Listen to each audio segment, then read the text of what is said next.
UP में अवैध मदरसों पर कार्रवाई को लेकर एक बहस सी छिड़ गई है। मौलाना कहते हैं कि अवैध मदरसों के नाम पर कार्रवाई को लेकर जहां यूपी में मुसलमानों का उत्पीड़न हो रहा है और यूपी में ऐसे हालात नहीं है कि मुसलमान यहां रह सकें। साथ ही उन्होंने कहा कि लाउड स्पीकर जो मस्जिदों पर बजते हैं उनको उतारने की बातें और उन पर पाबंदी लगाना, यानी कब बजे कैसे बने, इस तरह की बातें करना निश्चित रूप से मुसलमानों के धर्म और ईमान में एक तरह का दखल है और मुस्लिम यूपी में रहने के लायक नहीं है। यूपी में ऐसा माहौल नहीं है कि वह रह सके। उनको बंगाल में शिफ्ट कर लेना चाहिए। यानी ममता बनर्जी की सरकार को वो अच्छा बनाते हैं और योगी आदित्यनाथ की सरकार को खराब माहौल की बताते हैं। हमारे साथ देखिए प्रतापगढ़ में लगातार पूर्व मंत्री कैबिनेट मंत्री राजेंद्र प्रताप सिंह मोती सिंह जी हैं, जो इस बात के लिए जाने जाते हैं कि वे बेबाक बोलते हैं। उनके साथ राजेंद्र मौर्य जी हैं, जो विधायक हैं सदर क्षेत्र के। हम पूर्व मंत्री मोती सिंह से ही जानने की कोशिश करेंगे कि क्या कुछ होना चाहिए इस पर। जैसे उन्होंने बयान दिया मौलाना जर्जिस ने कि यूपी में मुसलमानों के रहने लायक माहौल नहीं है, तो क्या मुसलमानों को यूपी छोड़ देना चाहिए जैसे वो कह रहे हैं? देश में इस विश्व के सबसे बड़े राजनेता आदरणीय नरेंद्र मोदी जी की सत्ता है। प्रदेश में पिछले 9 वर्षों से योगी आदित्यनाथ जी की सरकार है।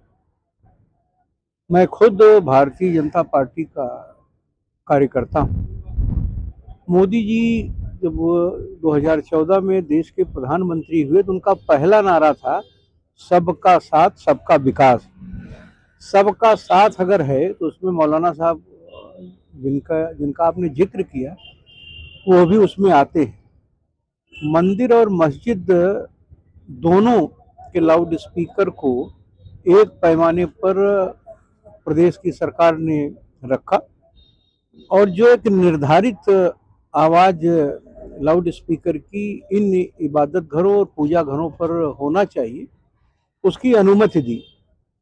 6 डेसीमीटर वॉल्यूम का लाउड स्पीकर मंदिर में भी बज सकता है और मस्जिद में भी अजान के समय उसकी भी आवाज़ आ सकती है। इसलिए मौलाना साहब ने ये क्यों कहा कि मुसलमानों के लिए उत्तर प्रदेश नहीं पश्चिम बंगाल सुरक्षित है, अच्छा है, और उत्तर प्रदेश नहीं ठीक है, तो किसी अल्पसंख्यक की न तो ज़मीन से बेदखली की गई सरकारी अमले द्वारा, न तो उनके किसी निजी संपत्ति को क्षति पहुंचाई गई, न हज जाने वाले यात्री जो प्रदेश सरकार भेजती है जिनको अपने हाजी साहबान को भेजने में कोई तकल्लुफ़ नहीं की गई, कोई दिक्कत नहीं पैदा की गई। जो भी हम मुफ्त राशन देते हैं, गैस का चूल्हा, गैस का सिलेंडर देते हैं, बिजली का कनेक्शन देते हैं, हम वृद्धा पेंशन देते हैं, विधवा पेंशन देते हैं, या गरीबों को आवास देते हैं, शौचालय देते हैं, जितनी भी सरकारी योजनाएं किसी गरीब को मिल सकती हैं, वो हिंदू हो या मुसलमान हो, उस पैमाने पर जो आता है वह लाभ योगी जी की सरकार देती है और मोदी जी की सरकार देती है। ये मौलाना साहब का कहना कि उत्तर प्रदेश में कोई सुरक्षा नहीं है। मेरे तो विधानसभा क्षेत्र में बहुत मुसलमान मित्र हैं। हमारे साथ माननीय विधायक सदर श्री राजेंद्र मौर्य जी भी बैठे हैं। इनका जहाँ निवास है खुद का, वहाँ अगल बगल अल्पसंख्यक मित्रों की बहुत चिलबिला और मोहल्ली में बस्ती है। मैंने कभी नहीं सुना कि राजेंद्र मौर्य जी से कोई उनसे विवाद हुआ हो। वहाँ के उद्योगपति हैं, बहुत बड़ा उद्योग इनका चलता है, तो हम तो देखते हैं मिलजुल के रहते हैं हम लोग। तो मौलाना साहब का आरोप कहीं राजनीति से प्रेरित लगता है और ऐसा लगता है कि वो सबके साथ सबके विकास के नारे को पसंद नहीं करते और वो खुद सेकुलर नहीं है। अगर वो सेकुलर होते तो उन मस्जिदों के अजान के समय वो खुद जाते और 6 डेसीमीटर की आवाज़ को अगर कोई रोकने जाता तो इसका वो आरोप लगाते। उनका आरोप बेबुनियाद है। हिंदू, मुसलमान, सिख, ईसाई सब भारत के नागरिक हैं, हमारे नागरिक हैं। SIR की कार्रवाई हो रही है, आप चले जाइए किसी मुसलमान से के घर चले जाइए। अगर 2003 की मतदाता सूची में वो दर्ज थे तो स्वयं नई मतदाता सूची में है। किसी की बहू, किसी की बेटी, किसी का ब्याह हो गया, किसी का इंतकाल हो गया, तो उनका नाम संशोधित हो रहा है। इसलिए मौलाना साहब के उस विचार से मैं सहमत नहीं हूँ और आपके माध्यम से मैं अपने देश और प्रदेश के सभी मुसलमान भाइयों से कहना चाहता हूँ कि जब तक मोदी जी इस देश के प्रधानमंत्री हैं, वो सबके हैं, सबकी सुरक्षा है, सबके आन बान शान की रक्षा होगी। भारत माँ से जो प्यार करेगा उसके खिलाफ कहीं भी कोई बात आपको प्रशासन से सुनने को नहीं मिलेगी। कानून जो भी हाथ में लेगा, वो चाहे जिस धर्म का हो, चाहे जिस जाति का हो, उसके खिलाफ विधि के अनुसार कार्रवाई होगी। इसलिए मैं सहमत नहीं हूं जो मौलाना साहब ने कहा। बिल्कुल, भारत माता के साथ जो रहेगा उसके खिलाफ कोई कार्रवाई की बात नहीं है। सबका साथ सबका विकास, ये योगी सरकार कहती है और मोदी सरकार कहती है। लेकिन यहाँ सवाल ये है कि मौलाना ये कहते हैं कि यूपी में सुरक्षित नहीं है, जबकि बीजेपी की गवर्नमेंट कई राज्यों में है, पूरे देश में मोदी की सरकार है, लेकिन यूपी की योगी आदित्यनाथ सरकार को कटघरे में क्यों खड़ा करते हैं?